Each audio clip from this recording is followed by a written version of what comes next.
नमस्कार। इस रूमी सीरीज में वैलेंटाइंस डे के अवसर पर मैं लेके आई हूँ एक बहुत ही खूबसूरत सी कहानी जो प्रेम पर आधारित है। एक प्रेमी और प्रेमिका होते हैं और प्रेमी जाकर प्रेमिका के दरवाजे पे करता है नॉक नॉक। अंदर से आवाज आती है, कौन है? तो प्रेमी कहता है, मैं हूँ। ये बात सुनते ही प्रेमिका बड़ी गुस्सा हो जाती है। वो कहती है, अब तक तुम तैयार नहीं हो मेरे जीवन में आने के लिए, तुम यहाँ से जाओ। जुदाई के गम में पको, परिपक्व बनो और फिर आना मेरे पास। ये कह के वो दरवाजा नहीं खोलती है।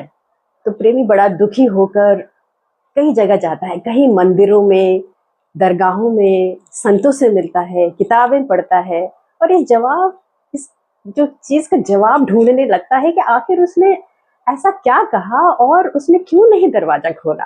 उसने तो ऐसा कुछ कहा भी नहीं था। तो कई साल बीतने के बाद उस प्रेमी को उसका जवाब मिल जाता है और फिर वो वापस आता है और फिर से करता है नॉक नॉक। इस बार अंदर से आवाज आती है, इस वक्त कौन है?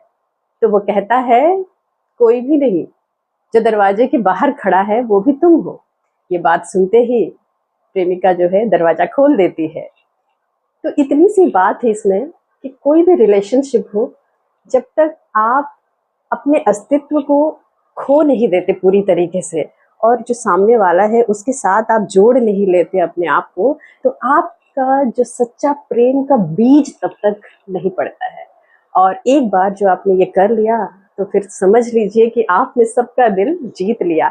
चाहे वो कोई भी रिलेशनशिप हो, प्रेमी प्रेमिका का हो, पिता पुत्र का हो, माँ बेटे का हो या दोस्ती यारी का हो, जहाँ तक हम अपने अस्तित्व को खो नहीं देते पूरे और दूसरे के साथ जोड़ नहीं लेते, हम उस रिलेशनशिप में कभी खरे नहीं उतर सकते। और जो हमारे माइथोलॉजी में अर्धनारीश्वर का रूप कहा गया है वो यही तो है। एक नर और नारी जो है दो एंटिटी नहीं है, वो सिर्फ एक ही एंटिटी में दोनों रहते हैं। तो यही तो है मंत्रा एक